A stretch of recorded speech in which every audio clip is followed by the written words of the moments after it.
friends. I'm glad you're checking in with me today. This video will catch you up with what you missed this third week of Vacation Bible School. Brave is our topic, and we're hearing stories from the Bible, 4 different stories about people who God helped be brave. So a couple of reminders first.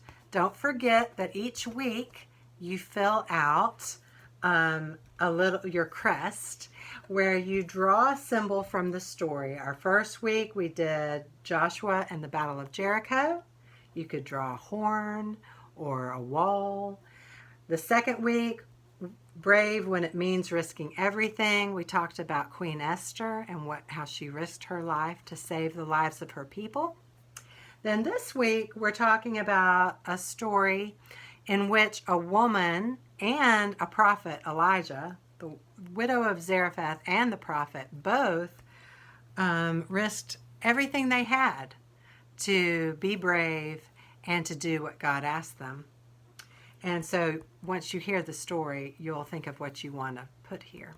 So a reminder to don't forget about this, and don't forget about that stone that you got with your bag. Remember, we're decorating the stone with the paint pen that your parents picked up, or whatever paint you have at home. You can make it as elaborate as you want. If you want to, you can use that pen to write the Bible verse that we're learning this month, which is from Joshua. Do you remember? Joshua 1:9.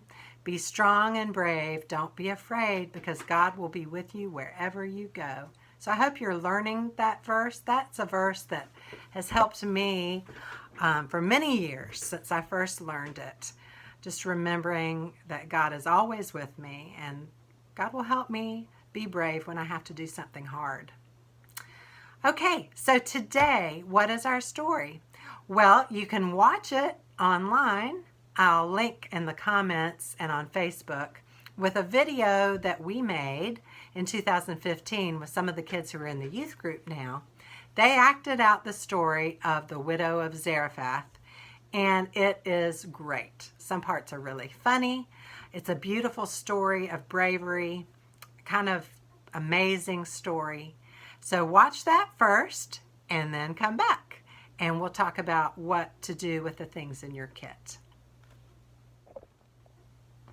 Okay, did you watch the story? The story starts off with King Ahab, who has married Jezebel, and they have decided that all of God's people should worship her god, Baal. As you can imagine, this did not make God happy. God sent the prophet Elijah to speak with the king, and I imagine he had to be pretty brave to go before the king and say, "You are doing the wrong thing.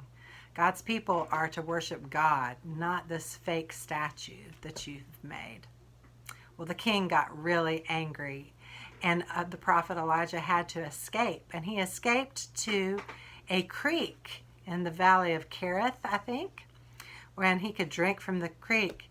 And how did you notice in the video? How did he eat? The ravens brought him bread and meat. How would you like to be fed by ravens, by birds? Wouldn't that be crazy? So he survived there until the drought worsened and the creek dried up. He had to find another place to get water and food.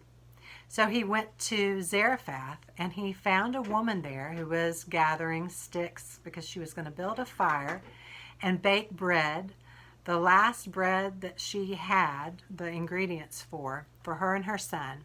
She and her son would have this meal, and this would be their last meal. That was all she had. You know, widows back then had to depend on the kindness of their family, or they had to beg. They were generally very poor. So Elijah asked her to share the bread with him, to go ahead and bake it and share it with him. And I'm sure she wondered how there could be enough bread. She went ahead and baked her bread, and it was amazing. The oil didn't run out. The flour didn't run out. She had enough for them all 3 of them. Well, life was pretty good until one day her son became sick. In fact, he was so sick that he could hardly breathe. She couldn't even tell if he was breathing or not. And she came to him angry that, did you only come here to tell me what a bad person I am, that God would do this to my son? And so Elijah came to the boy and prayed to God for his healing, and he was healed. So who in this story had to be brave? Think about that. Maybe all of the characters in this story had to be brave. At least Elijah, the prophet, had to be brave, that he could face the king. And the widow had to be brave, that she could share her last meal and there would be enough food. And God helped them both be brave. All right, so to celebrate the story, we're going to make some things. In your kit, you will find, first of all, a bunch of paper plates and pieces of paper plates.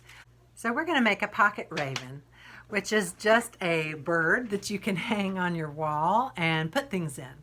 So the first thing you're going to do is take your large paper plate and the half paper plate and smooth it out so that it can form a pocket.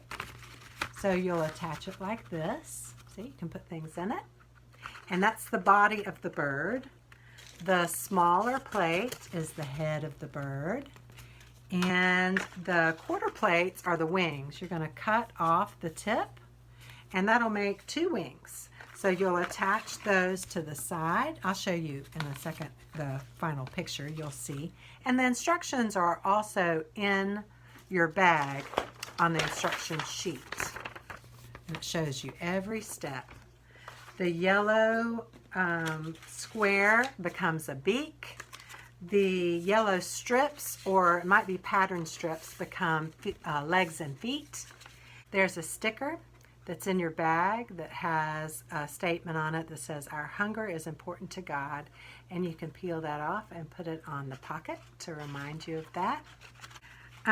So you just assemble this. There's googly eyes, and of course there's a feather for the top of the bird's head, and when you're done it should look like this.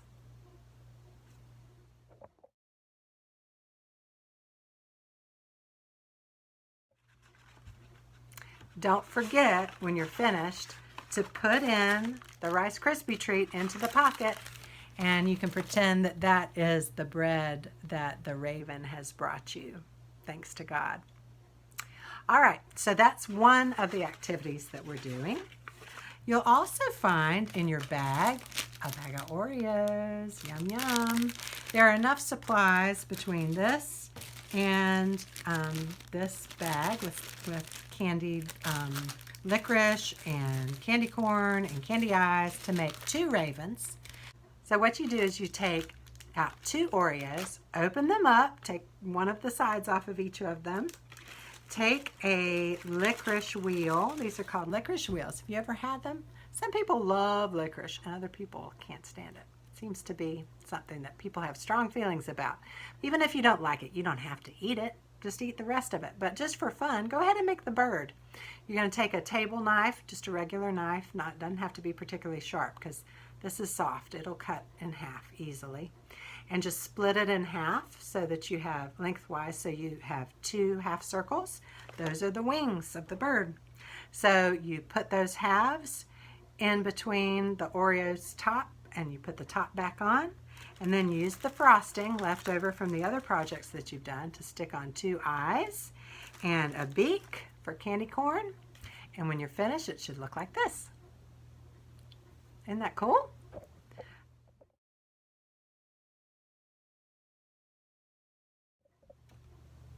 All right, since we're eating birds and making birds, it'd be nice to do something for birds. So that's why in your bag you'll also find some Cheerios, and inside the bag you'll find a pipe cleaner. And so we're gonna give the birds a little Cheerios treat by threading Cheerios on the pipe cleaner.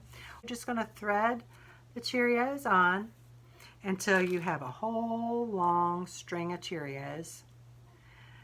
And then you can change it into whatever shape you want. A heart is the example that I gave in your little leaflet, but You could do a spiral, you could do a circle, hang it from a tree, and see if the birds don't enjoy it. I hope they will.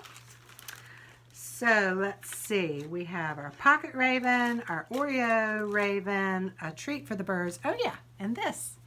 In your bag, you will find 2 pieces of really pretty blue yarn. This is your creek that Elijah stayed by and drank out of. And we're going to jump the creek. This is a game that you can play. It's more fun with more than one person, but you can do it by yourself too. Start off by setting these on the floor, kind of close together, and jump over it. See if you can jump the creek. Then, once you've got that done, move them further apart and try and jump it again. This is your creek. This is one side, this is the other, and there's wet water in between. So keep extending the creek wider and see how far apart the banks of the creek can be where you can still jump it. Can you jump it if it's this far? Can you jump it if it's this far? If you take a running leap, a running start, and leap over it, can you still jump the creek? Then take a measuring tape and see how far was the furthest you put the strings from each other that you could still jump, and let me know what that is. I'd be curious to see how wide a creek can you jump. Be good to find out. All right, and then the last thing is the paper that includes the puzzles, because I always like to do that for you. There is an Elijah maze where you help the raven get to Elijah. There is also a puzzle where you try and figure out what is the artist left off. The artist has forgotten some things, so see if you can finish that picture. And then there is another puzzle at the bottom with 2 pictures that are not identical, and you try and figure out what the differences are between the 2. That's kind of fun. So that is our time together for VBS. That's what you missed if you missed our Zoom session. But I'm excited that you're doing the projects. Whether or not you can do Zoom, I love to see you when you can do that. But if you can't, no worries. You have all the things that you need to do some fun crafts and games. So I hope you have a great time doing it. And I love you and miss you. And I wish you a really happy day. See ya. See you next time. We'll do our last story next week. See ya. Bye.